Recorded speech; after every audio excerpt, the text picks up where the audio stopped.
specific wars where there's a specific attitude. There was a systematic depopulation of the North American continent by Europeans to supplant the indigenous peoples with European colonists through war, through attrition. You have to remember that technology.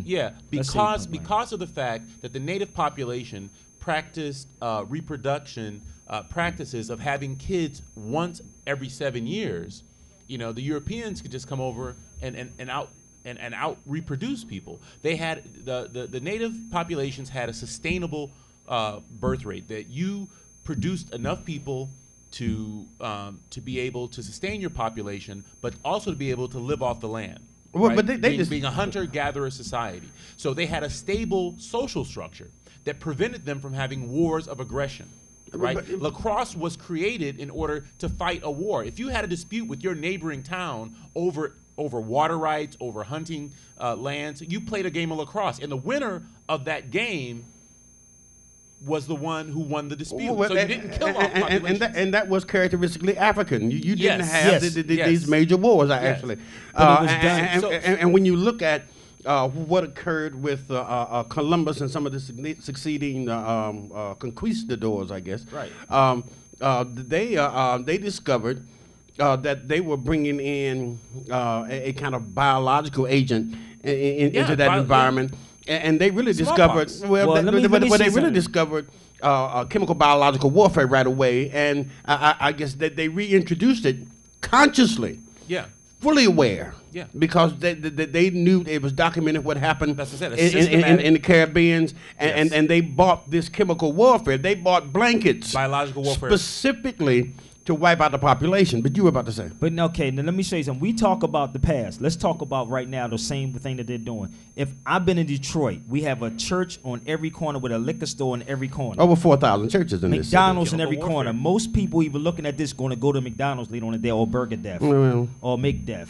We're going to go to these places. So they're doing the exact same thing, but you don't see it because they modernized everything. Chemical, biological warfare. All of it's chemical. Even the drugs that they're trying to interject our children with the drug. They're doing it constantly. They're injecting the children with the drugs right now. So you are freely giving it to them now.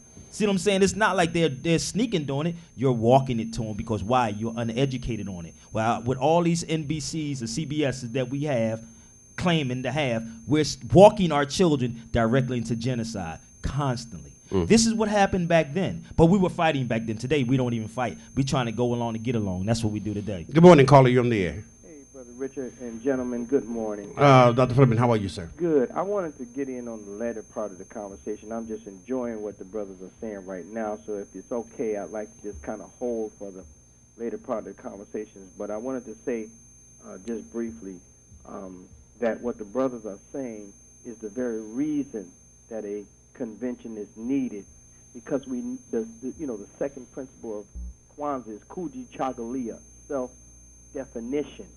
We got to define ourselves, and this environment will create that. So we can have this discussion and have a literal definition as opposed to just talking about it right now and then it goes away in the next issue. We need to come to a consensus about self-definition. Who are we? Where were we? What have we done? And define ourselves like that and come out of that convention with that definition. Yes. But the redefinition, when you talk about it, it is so dramatic and it's so different than really what we have been taught. How do you, when you begin to do the historical research, what is the theme or trail that you're able to follow based on even reorganizing or redefining words that leads you back to this truth that there were these nations here that existed before the Europeans arrived, and that those nations were our progenitors? One thing, like I said, everything in this documentary that I've seen, and I've never really sat back and watched Frances Cress Wells, but Frances Cress Wells is amazing. God, brother, like really what she broke down in this, like I said, this one brother after the lecture said this is like a $10 million documentary. Why? Because we have all the scholars and all the teachers in one room, and I will put up all these scholars against any of these politicians that we have out here today. I will pit them up against any of these people who claiming to represent our people. Like the brother just said, I don't like feel-good sessions. I don't like to sit somewhere and say, yeah, man, it sounds good, then it'll be dead tomorrow. Right. I don't like those type of things. I don't deal with politicians. I don't deal with anybody in municipal government, period, because they're the ones that's misleading you. I don't want to get involved with them. If you really want to talk, let's bring some real people in, like that was on that documentary. Maybe we can fix this problem. You're going to be doing a presentation. Noble Drali. When is it? Is it today? It's going to be it's going to be actually tomorrow. This is the second time because people was asking to do another part, but we're going to address a lot of issues as far as why people act the way they act. We're going to talk about this meter thing, the Constitution, which you also was talking about, the Magna Carta, which supersedes the Constitution, which they still holds in effect to this day because that's what they operate under. But really, it applies to Europeans. It doesn't even apply to you because black people are not even in the Constitution. You're not in there, nowhere. So we keep, if right now, if I said to anybody, quote a section, and don't just say we the people, but quote another section inside the Constitution, anybody. One part, another part is besides we the people, because everybody know that one. And who are they talking about when they say we the people?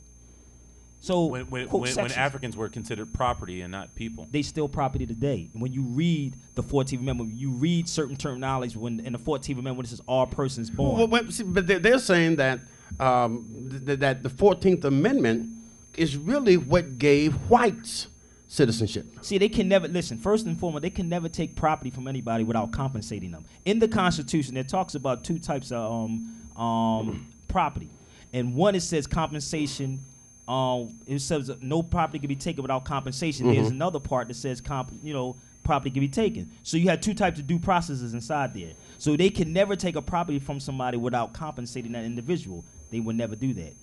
Black people were always instilled to this day property. Remember I said earlier, we're walking our children into these places. We gave them up at birth.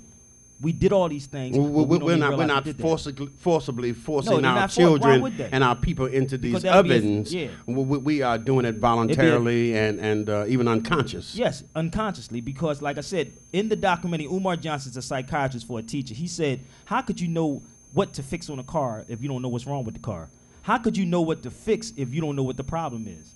How can we fix the problem? But this man brought this in 1913 and actually told us who we are, stood on principles, in nationality, in a flag, in a constitution, and then we can take our plight on a international scale instead of a local civil rights issue and take it on a human rights issue. So really what we're looking at when brothers like you and other brothers who are following the teachings of Noble Drew Ali and sovereignty and the like, they are actually on a personal exploratory mission themselves because so much of this has not been documented, has not been collated and presented as a legitimized interpretation of history.